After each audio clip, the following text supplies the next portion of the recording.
What's up, guys? Today I have a new interview out. It is the audio and the video from the podcast that I just put out on the Pop Punk Dadcast.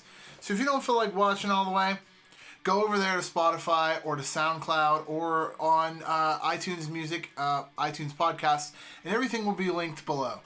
Today I'm talking to Bobby Vaughn from the pop punk outfit, The Promise Hero. He has a new solo record out entitled Bobby Vaughn.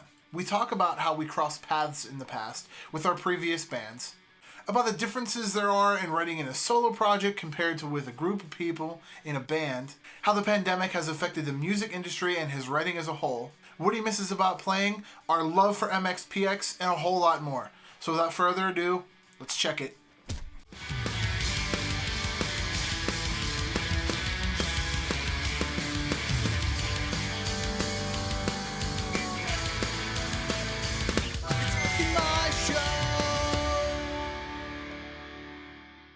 So first off, I'm here with Bobby Vaughn of The Promise Hero. Our band played together a couple times. I was in a band called Half Past Yesterday, and we played under Player Production under Donnie.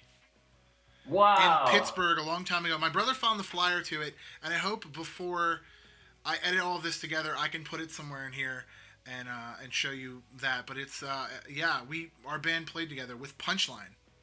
Wow, in Pittsburgh. So what was the venue? I have no clue. My brother said he found it because I mentioned you, and he's like, yeah, we definitely played with that guy's band. Wow. It had to be like 2007, 2008, something like ages ago. It had to be a great show. Punchline in Pittsburgh. Yeah. I think Barely Blind might have been on that show too. What? Yeah. Okay. I miss those was guys. it Smiling Moose? Maybe. Or maybe the Space Pimps were on there. Well, Eternal Boy, Wow. whatever they're, Rishi's things they're called these days. Oh my God, I totally forgot that they were called Space Pimps before that. And when you said that, I just got like chills of nostalgia. Yeah, all their records are on Spotify. It's crazy. Barely Blind stuff is on there too. Amazing. I was just listening to a lot of Eternal Boy. I was catching up on everything they released because I follow Rishi on everything, and I'm like, how come I haven't listened to everything? Because their new songs are amazing. They have that new music video, and it pulled me in. But I've already known that he was talented and they're good. But I just gave them a full discography listen just yesterday or the day before. Yeah, it's wild. And then like Four Chord Festival should be coming up here. I'm just plugging like everybody that I possibly can. And who's headlining that festival? Blink-182 and The Used, which is insane. Wow. Yeah. I think I've heard of those bands. Yeah, that's insane. Yeah, I think I heard of those bands. Blink-182. I don't have a Used tattoo yet, but working on it. I just have the Star Trek tattoo. I just got off Ivy a few weeks ago. Beautiful. I just saw you wearing an Off Ivy shirt, and when I wasn't stalking you or anything. I was totally just making fine. sure I was up to date on everything. Yeah, 2019 was rad. 2020 was like really crazy for a lot of us, but like went through separation and then like work and a car and like just everything that could possibly go wrong in 1 year on top of a global pandemic happened. So I was like, I need to take a break, and luckily it happened like right in the perfect time. So what exactly happened with you in 2020 when the pandemic hit? Did you stop writing? Were you like in the process of playing shows? Did you guys have tour booked, or did you have personal tour booked, or what exactly happened in 2020 with you when everything just kind of clicked and came to a screeching halt? The image I have in mind is a pregnant lady about to have her baby, but it's not a pregnant lady. It's me, and I'm about to release these new songs I've been working on for like 5 years as my debut under my own name instead of The Promise Hero. And then the pandemic hit, and I was like, obviously the first thing I'm like, are we going to be okay? Are we going to live through this? And then after I started to see that things could still kind of be worked on, I was like, okay, now is this a good thing that I have more time to work on this, or am I like ready to release this? And honestly, it felt like, I don't know, here I am now, and it's all coming out, and I feel like it feels amazing. So everything leading up to this point was more of a, what can I do every day to get this thing going? Exactly, yeah. And I just occupied myself with that. But wow, hearing your struggles, that car and all the things that you mentioned. No, it was pretty crazy. Did you during this? Did you have all of your songs already written? Like everything was ready to go, and then the pandemic hit, or Yes. did you go back and write songs? Like, did you have any influence from the pandemic, and you wrote some songs and then put them on the record as well? All of these songs were like a pregnant lady, like about to be released into the world. But with the pandemic, I was going back and forth with Sean O'Keefe with the mixes, and I kind of hit cruise control and was like, let's make these mixes as good as can be. And then I started going back and forth like, well, you know, I thought there could be more percussion on this song. Do you know any percussionists? Because he was in Texas at the time. And he's like my friend in Chicago. So like he's flying the songs out through email, and we're adding things and just not changing, but just sprinkling more glitter on top of I think MxPx said that they did that with the song Quit Your Life, where it was just an acoustic song, and then it just got bigger, and they started adding timpani drums, and they added strings, and they had like all this crazy stuff, and then by the end of it, it was just this giant thing. And is that pretty much what you did too? You just started trying to make it bigger and better? First of all, this is gonna turn into an MxPx fan appreciation podcast in just a second. I'm an MxPx fan. Me too. I don't have the tattoo. I used to have the belt buckle. I have the belt buckle. I still have it. Somewhere around here. I know it's around here. That should be an entry into like a club. You have to show the buckle of the face. To the Poconacha punks. Absolutely. So when you said that, 2 of these songs on my EP were originally acoustic. And if you listen to my EP, I don't think you could tell which 2 they were because not a hint of it. But I'm Ready and Permanent Holiday were just acoustic versions recorded in Cleveland with a local producer that is amazing, Dave Pytek. And then I recorded Tearing Me Up, Maybe I'm Just Crazy, and In the Middle in Nashville with Will Pugh from Cartel. And I was like, hey, I got these 2 acoustic songs. Can we add drums? Because the drummer there was his studio partner. Oh, rad. He's so awesome. I was like, you're good. Can you? And he played the drums on top of it, and it sounds like the drums were laid down first. It's so perfect. So I didn't know that about MxPx though. So. Yeah, no, it's wild. It's on their B Movies documentary, and then they actually released another version that's just acoustic that Mike put out. Wow. I used to have a band called Skyline Heartbeat, and Mike sang on our record in 2014. It was an EP. Him and Rishi. Wow. Yeah. Wow. I got drunk at a punk show, and they had a karaoke nights, and the girl who was supposed to sing never showed up. And I was like, I'll be Katie or whatever the girl's name was. And he's like, if she doesn't show up by the next song, you can come and sing. And I went on the stage and sang with him, and then we became friends ever since. Wow. Yeah. That's awesome. Yeah. Speaking of relationships, you have a really fond, awesome relationship with TDR Records. What has your relationship been with those guys like? And how did that all start and everything? Yeah. Well, Mike from TDR has a different perspective of the story than I do. My perspective was 2006 or 7. I was spamming. I'm saying spamming because that's probably how it felt from their perspective. But I was just shooting out personalized messages, guessing people's emails, and TDR was one of them, saying, "Hi, I'm in a band. My name is Bobby, and here's my song demo. Wait for the sun. Sent." Next person. He probably got that email. I think I stalked him a little bit and found his screen name, and I might have said, "Hey, I see that you have a band called Barely Blind and another band called The Prize Fight." Yeah. Oh man, I miss those guys too. Amazing. They sounded so good. His perspective is, I sent him, I think, that email, and so all of a sudden this kid was messaging him. He went to a show in Toledo to see Punchline. Sounds about right. I don't remember Spittlefield. I don't remember the line. I can't tell you the lineup. Spill Canvas, probably something like that. Maybe. I don't remember. Yeah.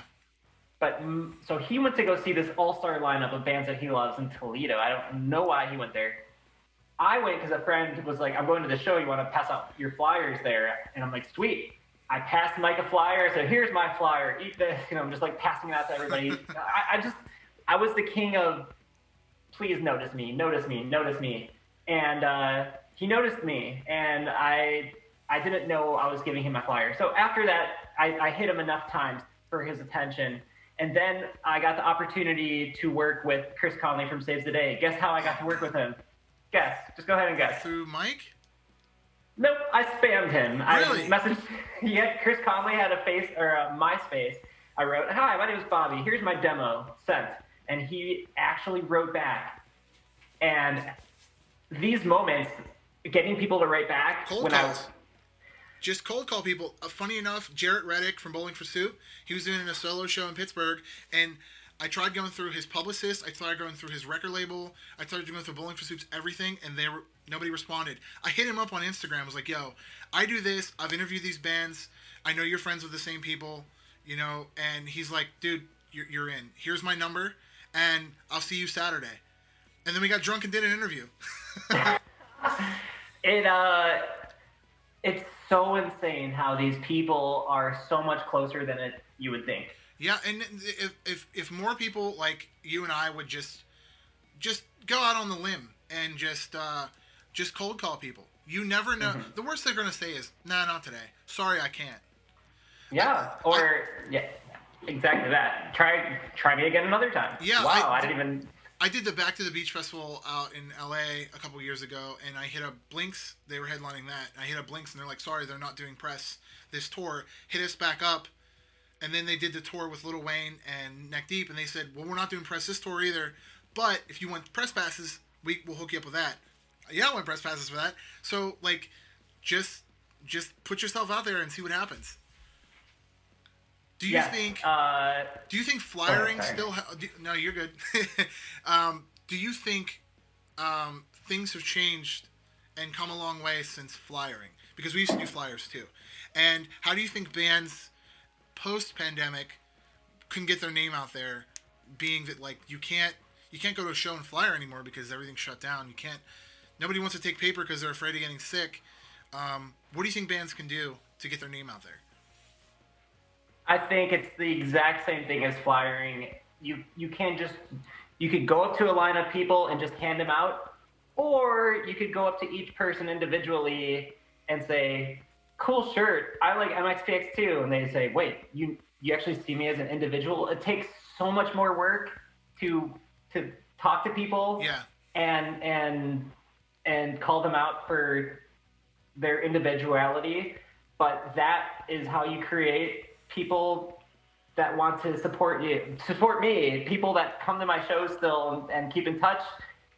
I've had real conversations. I know it's probably the same online. It's just... It is. It happened to me today. I was at Tractor Supply getting cat litter, and some girl liked my Dead Kennedy shirt, and I was like, well, if you like that, I have this channel, and just slid her a card. I just carry a bunch of business cards around with me. I don't know if she's ever going to check it out. She could throw it away, but it's still, we made that interaction. It's a little more difficult online, though, I think, because you can't see their facial expressions when you're, at flyering. You can see, like, this person is like, no, you can read vibes. You can definitely, you can vibe off of them. Absolutely. And post-pandemic, I feel the same. I feel like it's always going to be, if we could personalize things, the most we could personalize, the more we'll get back. Are you writing... Whether it's virtual. Are you writing songs, and have you been writing songs throughout pandemic? I know you said you had everything ready to go, but have you been writing, and has your writing style changed given that? Yeah, I feel like I got engaged right when the pandemic hit. Thank you. And I've been spending so much time rearranging things around my life, and I started substitute teaching because my fiance's a teacher and I couldn't really play music. So she got my foot in the door with that. It makes me wonder, I still have been feeling creative. I've been writing. I got an electric drum set for the first time. I've been playing drums. What kind do you have? The Elise, I don't know how to pronounce it. Yeah. It's the cheapest one. It's only $300. That's the one I got, and then I never use it. I'm left-handed. I'm terrible at drums, so I end up using keyboard drums. Yeah, I've been keyboarding drumming. Are you talking about like do da do Yeah. da do And then da? you go back in and you put the hi-hats in, and then you go back and you put the cymbals in, and Yeah, that's all I've known until I bought this actual drum set. I'm terrible at drums. I feel like I'm terrible, but I can tell you that being a roadie for bands and them saying go up there and check my drums in front of that, without doing that, I don't think I would ever feel confident to ever buy an electric drum set. I have had the opportunity to. I'm not a drummer. I don't know anything about drums, but somehow they're like, we need a drum tech, and you're our merch guy. Do you know how to set up drums? I'm like, sure. That was with Shaky Graves and a band called Big Data. He has one song that everybody knows called Dangerous. And I just started setting up the drums. They showed me exactly where things go. And I think it's like Legos. You just got to put it back the same way. And then I get the opportunity to line check, not like just make sure everything works. And then just feeling that boom and just like that reverberating kick around the whole venue. That's like, whoa, it gave me that confidence that I'm like, okay, and now I'm practicing on the drums in front of all these people and it's mic'd. That is what gave me the confidence to, without that, I don't know if I'd be having this conversation right now. If worse comes to worse, there's also quantization. Absolutely. That's, yes. And I feel like there's so much more to learning the drums and not demoing the drums per se, but just understanding the language more. And I feel like I can't wait to get in a room with a full band again so I can speak to the drummer, whoever that might be in the future, about what we could do to make it sound as much as the album. I write my own music too sometimes, and I've realized that with drums, because I'm pretty much illiterate when it comes to them, that less is a lot of times more. Because when you're adding so much like double kick because you like want to make it go crazy, or like all these rides and cymbal parts, that when you start mixing it together to make a rough demo, it just sounds like total trash because it's all mud. So I've learned a lot. Just like a lot of it is less is a whole lot more when it comes to doing drums, for me anyways. Absolutely, and then that opens up the availability for you to sing more syllables or more guitaring. Putting cool little stop breaks in there, harmonies, the list goes on. Yeah. Oh yeah, absolutely. So that's all you're doing is allowing something else to shine. When you played, what was the last show you played before the pandemic hit? Do you remember? I played solo piano. It was kind of like a local, not really announced, at a place called Stella's. I can't remember. I think they closed down because of the pandemic. Yeah. And it was more about stopping and looking at engagement rings before that gig that same day. That's what happened. But that gig was cool because my about to be fiance was with us, and it was a small crowd. What was the last live show you went and saw? Like that you? Mine was Motion City Soundtrack and Punchline. Wow, where was that and when was that? Pittsburgh.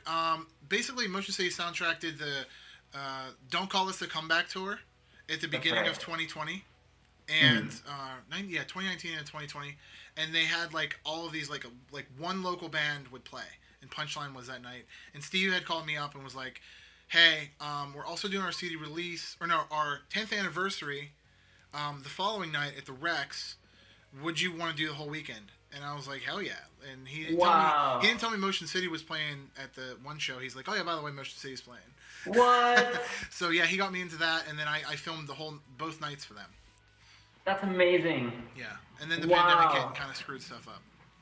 But that was mine.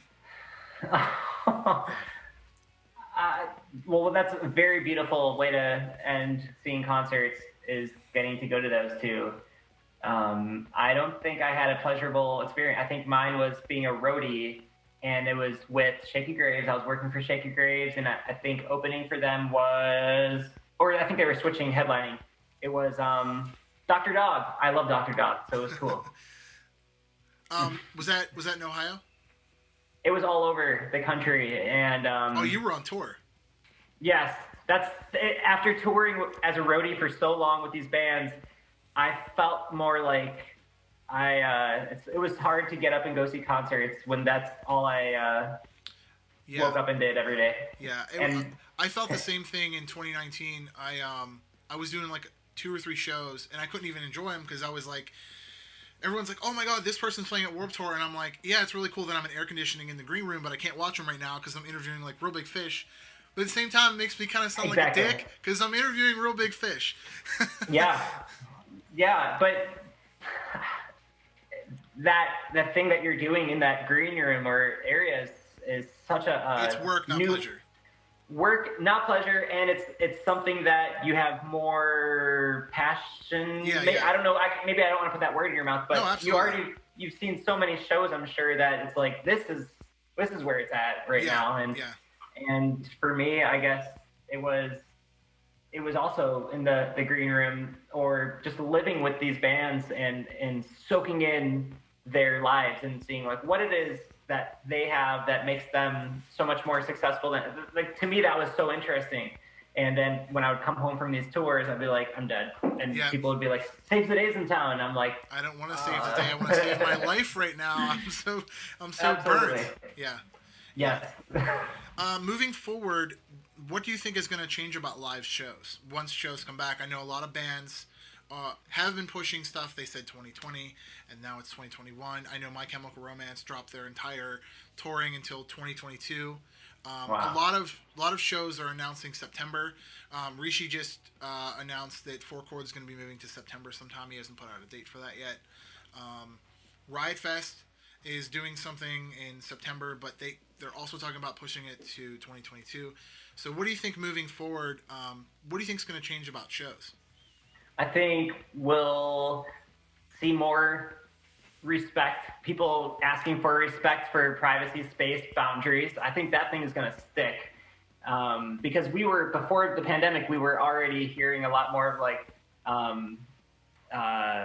just respect people more. I feel like there was more of that already happening before the pandemic, treating even people on stage. I felt like people were getting assaulted or just like the Me Too movement was happening so much that I feel like we're going to slap on this whole nother layer of respect people's boundaries also because they might have a pre-existing condition and they might not be vaccinated or something. You're going to see, I think we're going to see masks all the time forever. And I think it's going to get pretty close to being back how it was, just a little bit more respect for each other. One of the rumors I heard that venues are also going to knock down their capacity size.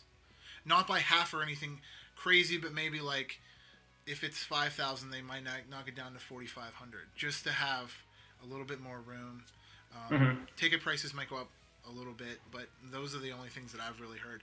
And that there might be COVID tests at the door up until everybody is vaccinated. I know that I got my vaccine card. I've talked to a number of publicists that said moving forward that if you plan on interviewing anyone face-to-face, you're going to have to show us that card. Because we won't even chance a COVID vaccine. A COVID test. You can get tested. Right. You can get tested yesterday, and someone can sneeze wrong on you, and then you got it, and they're not going to chance their artist getting sick or potentially dying because this is so wild. Do you know anyone? You don't have to name names or anything. Do you know anybody that was personally affected by COVID? And did you get it yourself? Do you know if you had it? I did not get it, but a very close friend's family was very, very much affected by it, and it's wild to see. There's no words I could put to it. It's shocking, and it's hard to think about it. I don't know if I had it, but I went to the hospital in 2019, 2020, and they tested me for everything. Couldn't figure out what it was. And at the end of the day, they said it was unknown pathogen. Didn't even have a name. Yeah. So, and then they just cut me loose. So I could have had it. I don't know. I'm feeling kind of shitty right now. Like, it was unknown pathogen, and like maybe they would give me an update on it or whatever, but I doubt they're going to do that. Yeah. God, it's just my fiance Toby is so passionate, and I stand next to her, but she gets so fiery, and she's like, just get vaccinated, everybody. Yeah. And I stand with her, and I bring her up because just hearing about, when you ask me if anyone was affected, it makes me think about the people that are like, I don't know anybody affected, and so people that might follow theories and other weird stuff that don't want to get vaccinated. Just it's weird. Yeah. To me, it's weird to me. It might not be weird to other people. No, it definitely is. I live in southwestern PA, and so there's like a lot of rednecks, a lot of red going on. So I see a lot of people just not wearing masks in the grocery store and stuff, and they wonder why like they're getting sick, and that's exactly why. Just get vaccinated or wear a mask, one of the two, and nothing's gonna go back to normal unless you do said thing. Like Australia, they abided by all that stuff, and they just had a festival with like 125,000 people, I think. Yeah. Everything's back to normal in Australia. But, yeah, we'll get there hopefully. I think. I really hope so. What do you miss? What do you miss most about playing live? Playing live, I miss everything. The interaction between me and my friends on stage playing in the same band. The interaction between locking eyes with people in the audience that actually want to be there, singing the words. The interaction with the people that open the doors before you load in and say, "Welcome to our venue," and we say, "We've been here 100 times. Don't you remember us?" But just interacting and feeling connected, feeling involved and part of something. My kids are looking at me so weird right now. I have them. I told them that I was going to interview some guy, and they didn't know who. So they've been looking up your music all day.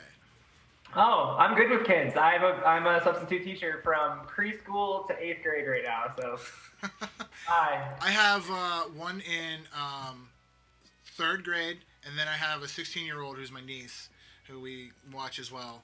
And they've been doing homeschooling. How has that been? Right. How has that been with you guys? Is schools open back up where you're at?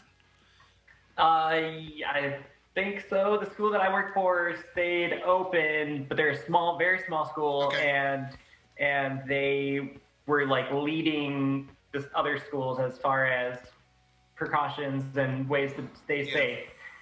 So they've stayed open, and they've had weird things that, like, even though they're all in school, they stay in one class with the same small amount of kids, and they all Zoom with the teachers around in the same school. Okay.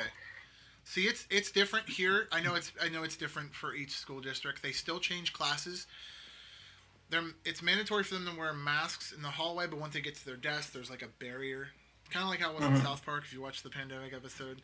No, I need to see that. It's so wild. It's so in typical South Park. And then they have faculty go around and spray the desks in between each student sitting down. I'm wondering on South Park or in real life. It's a little bit of both because it's kind of like comedy imitating reality.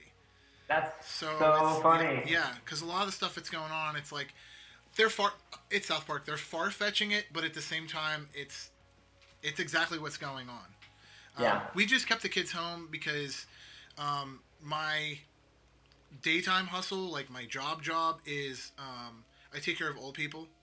Like I'm a personal care attendant, so I go in a huge tower, and I go from the 7th floor all the way to the 2nd floor. 5-6 days a week. So does my ex. We both work at the same company still. We're still cool. And we just don't want the kids to get affected because then it affects us, and then it could affect people in the age range that is going to... That'll kill them. Like, there's no ands, ifs, or buts. I'm getting... Absolutely. There's people that have BiPAP machines on and all this other crazy stuff already. So just them getting that is just going to amplify it. So we've been keeping the kids home during the pandemic.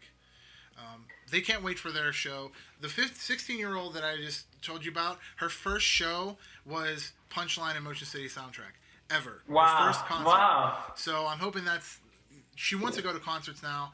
My 8-year-old really likes kind of old school pop punk. She likes Green Day. She likes Billie Eilish. Ice Nine Kills for some reason. She really likes. Is that like metally heavy? Really heavy. I interviewed Spencer like a year and a half ago. They toured with Falling in Reverse, so it's kind of like that aesthetic. Got it. But they write, each song is about like horror. Like, so they Uh-huh. write one song about it, one song about Nightmare on Elm Street. Like, each song is about, yeah. She's really into that.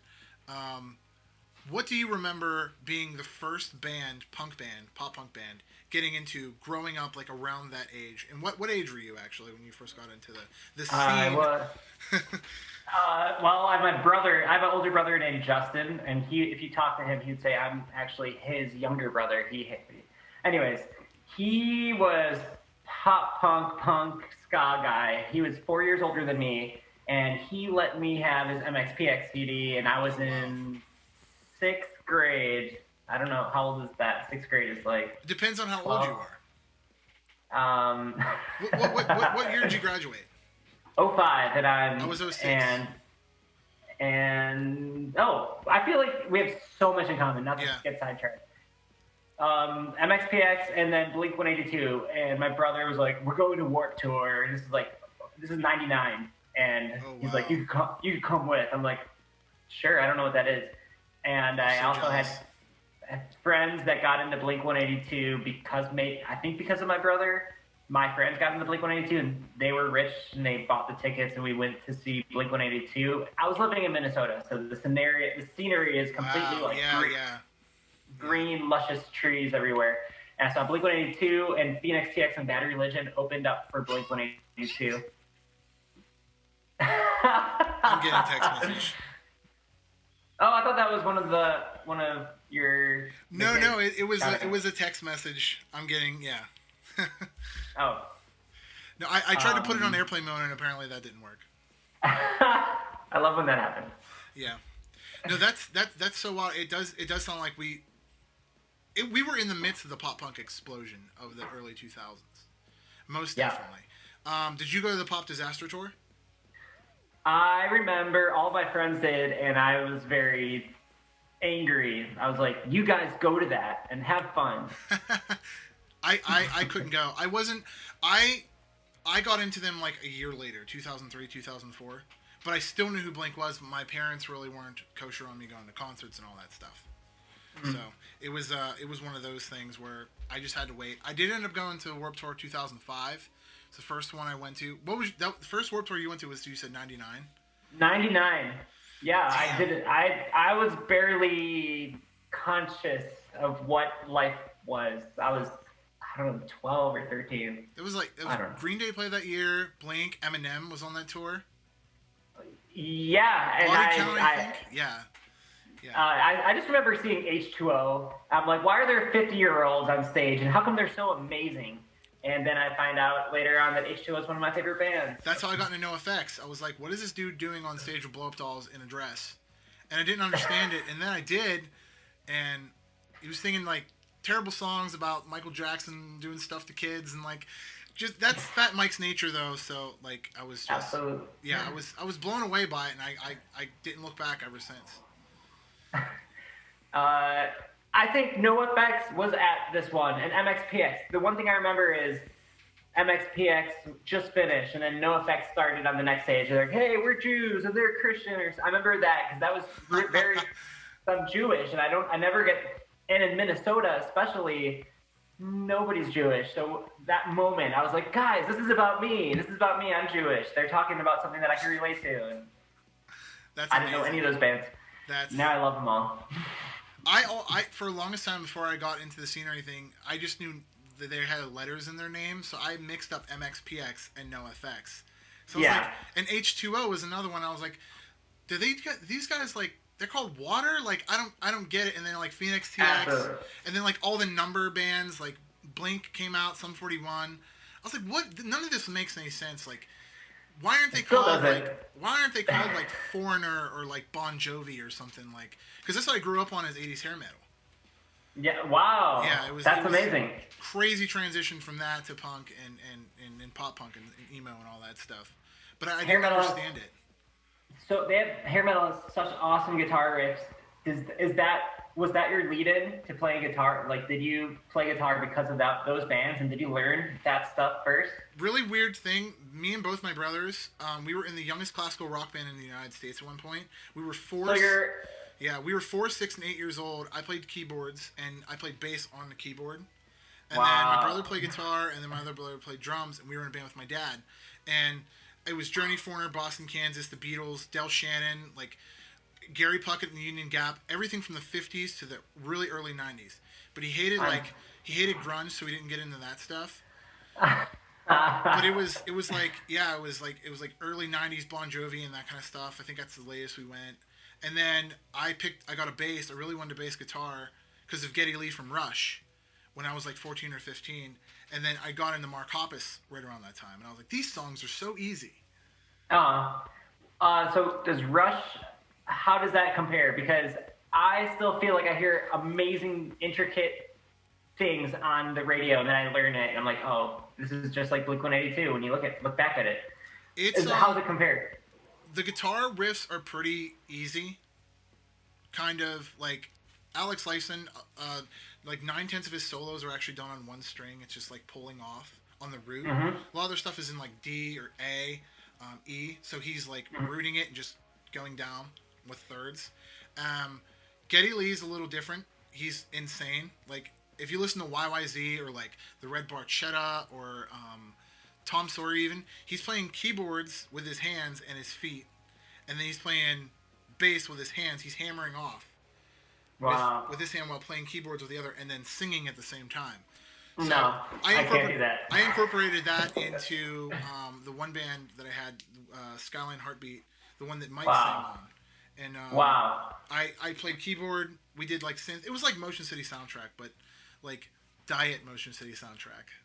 Is that available? I was going to ask before. Can I hear that? Is that on Spotify? It's on YouTube. Once the band broke up, I wasn't going to keep paying for everything and keeping it up there on there. We were going through TuneCore at the time, which TuneCore is so expensive. I know that there are a lot of cheaper options these days where it's like $5 a month, $20 a month, or something like that to keep your stuff online. But it's on YouTube. I'll send you a link on Facebook. Please, I want to. Yeah, I really wanted to do something with that band, and then our drummer became a nurse. Our guitar player is our guitar player. And then my brother was in the band, and he got a job, and he got engaged and stuff. So, like, everybody moved on except me. But I feel like I'm asking you too many questions. No, it's fine. I don't know. I just saw, I wasn't stalking you, but I was just catching up, and I saw you were doing a song recently with your brother, or was that before the pandemic? Yeah, no. Was that a cover? Were you covering Starting Line? Never mind. We were messing around with some stuff. I literally have, okay, that's a good question for you. Do you still have, like, books and stuff when you, like, wrote down lyrics? Do you still have stuff from high school and all that stuff when you started writing in music? Yes. I have all that stuff, too, and we went back and we were like, these were such good songs. Let's modernize them, because the demo sounded like total trash. It was like 3 of us in a studio, and it was like the engineer was like, okay, around the microphones, 1, 2, 3, and play. No click track or anything. Wow. So it was like that, and we went back and we're like, we can make these songs better, because they were really good. So we were going back, and he has Logic Pro and Pro Tools and a bunch of plugins and stuff. So we were going back, and we're starting to do that. Over again. The songs that we really liked and the ones that really didn't make the cut, we just kind of backburnered them. And the songs that we never got to record, now we're doing that.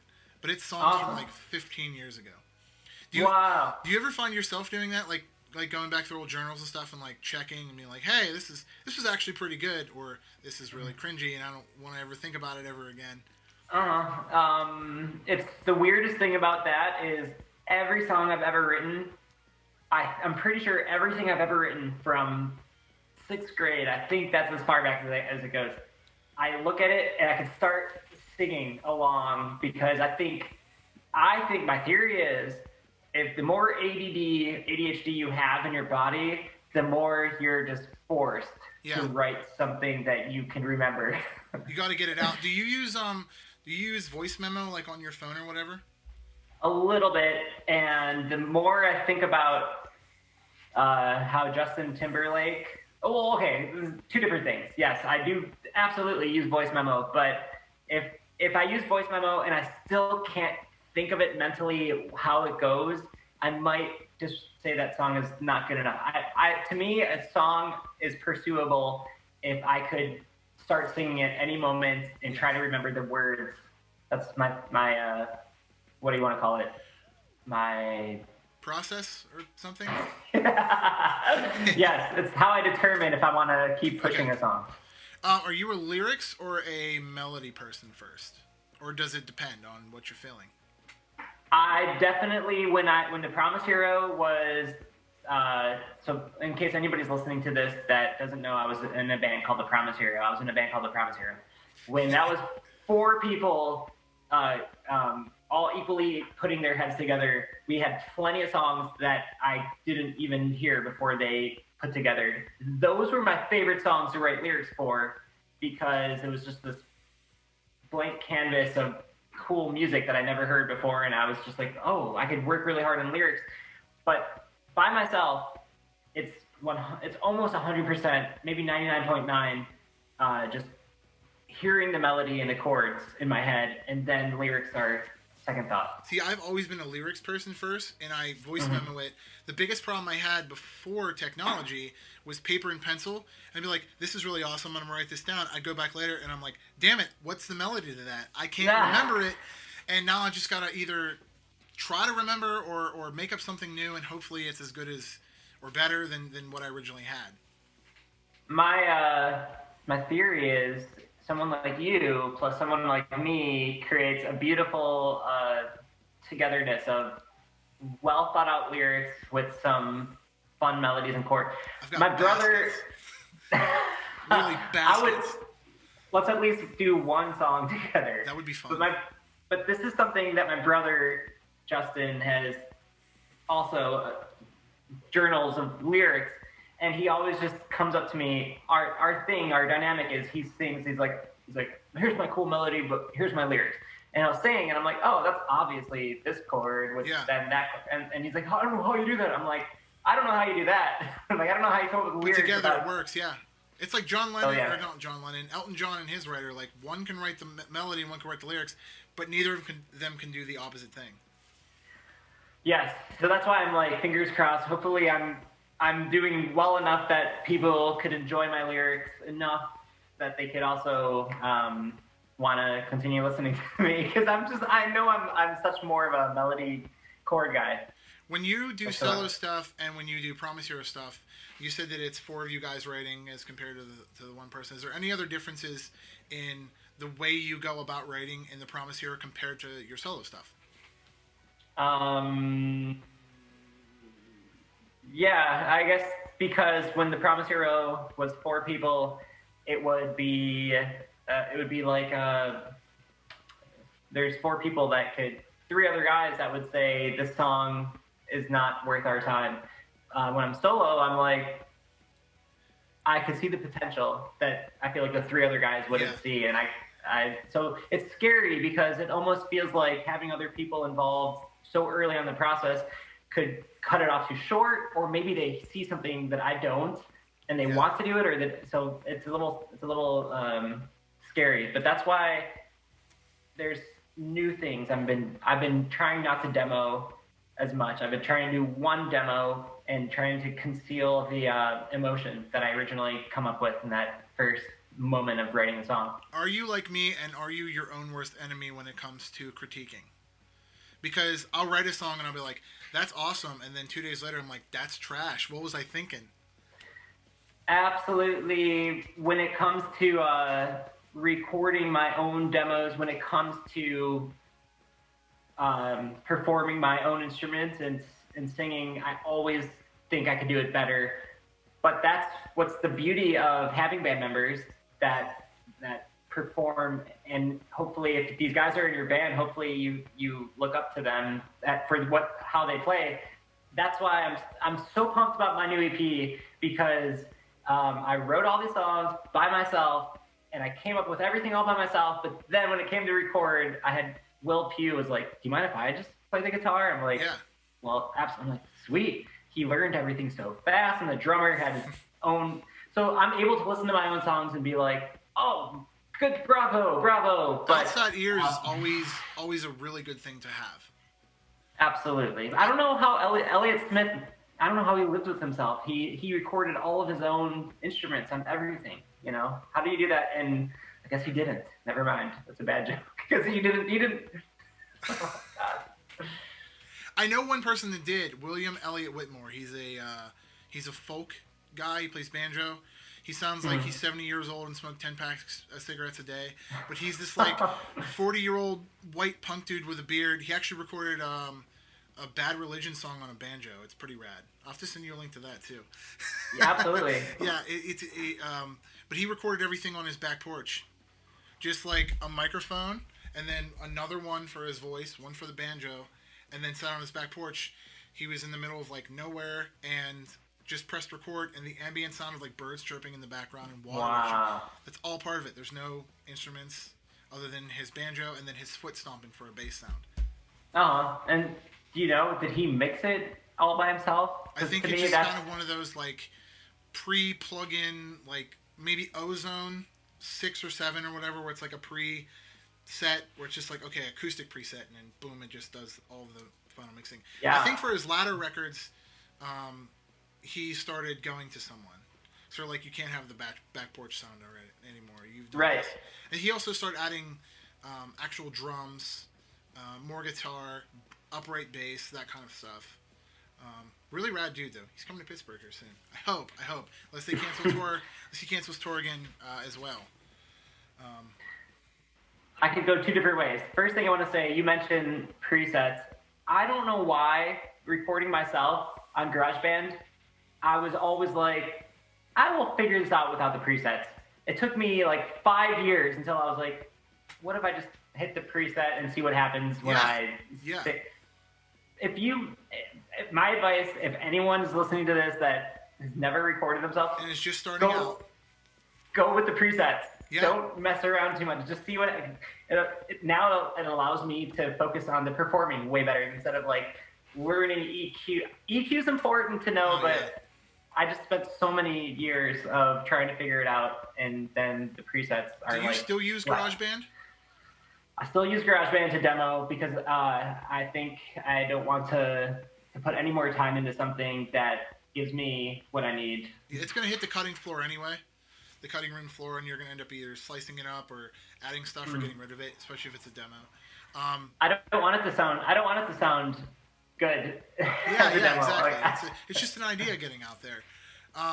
Now, Pro Tools or Logic? Do you have any idea what you used for? I think it's always Pro Tools whenever I worked with anyone, and but I guess I never really double checked. I'm pretty sure it's Pro Tools. I've only worked with a few different people: Dave Pytek in Cleveland, Will Pugh in Nashville, and then Sean O'Keefe, who did all the mixing. That's amazing. Sure, he uses Pro Tools. Yeah. Everything we did for the Skyline record we did with Mike, I don't know what he used. He did everything in Monkey Trench Studios, and then Rishi cut his own stuff at CalU, California University of Pennsylvania. Their music program department. I'm friends with those guys. Rishi came in for a day and cut all his stuff. But everything else was literally written, recorded, and done in my mom's basement in her garage. And it was just pop filters on stuff. For the drums, we used an Alessis kit, a drum set, and we used what the hell's the name of the program? Get Good Drums, I think we used for the drum plugins. And then all of the guitars were Amplitube, and all the basses were Amplitube. We used a plugin. Now I'm like dying to hear this. Yeah, it's not bad. And then my brother mixed it. We cut it through Ozone 6 or 5 at the time. It's a mastering program, and he just hit a preset on that, and that was it. And that was the mastering for it. I'm so scared to do what you just said you did and like release it. But with that being said, Mike Holland's TDR Records has released my songs, my demos, as the Promise Hero. The name of the album was called It Was a Summer. No, it's been a summer. Okay. It's been a summer. There's that one, and there's another one that Mike released that have all my demos on it that are 100% my GarageBand demos, and I was embarrassed about showing those to anyone until Mike was like, let's release these. And I was like, okay, you're leading the charge with this. And So they're out there. And lastly, I have to ask you, what are your plans moving forward? After the record that's just come out, do you plan on potentially touring with this? And what do you plan on putting videos out or anything moving forward with this to promote it a little more? Yes, all ideas are 100% open to me. Absolutely. So I've been bothering, like sending messages all the time to one of the people I bother is Ted Felicetti from Don't Panic, Ted is a booking agent, and I somehow stumbled upon his booking page many years ago, and he finally started booking me, and before the pandemic, for a couple years, maybe even 3 years, he was booking me, and all the shows that he booked were great shows around the country. I did he would get my foot in the door at the venue. He'd say, here's your date, here's the contact of the venue, here's your guarantee. It's like $100 or $200. Yeah. And then I would take the control of who gets to play that show in that area. So that's rad. It was so much work, but it definitely paid off because a lot of the venues, not all of them, but a lot of them were like, thanks for coming, and here's your money. So I'm hoping to continue where I left off with Ted, and I know he books for Bowling for Soup, and he books himself, and I would love to get my foot in the door with anything that he does. But if not, I still am trying to tour as much as possible. And music videos for sure. I already released one for Maybe I'm Just Crazy. It's just my face. Hey, you gotta start somewhere with it, and you know, who knows? That could be one of how many songs are on the EP? 6? 6 if you buy the vinyl. 5 if you listen to it on Spotify. And I plan to release a music video for each song. That's awesome. That's awesome. Mm-hmm. And I think. I thought I heard the kids again. I think that's all that I have for you. Thanks, Bobby, for talking to me. Your new EP, which is your name, Bobby Vaughn, is out under TDR Records. Correct. And you could get that on all streaming platforms. And then you said there's a vinyl that's out. You can get that at tdrrecords.com. Is that right? Absolutely. Yep. And do you have a website too, or is it? For now, we're directing everybody to tdrrecords.com. I do have a website, and it probably just leads you back to tdrrecords.com. But that's all I have. Thanks a whole lot for talking to me. Good luck with the album. Stay safe. And that's it. Stay pop punk. That's how I usually end this. Beautiful. Thank you, Braxton, for having me. And I cannot wait until we are in the same room together. Me too, man.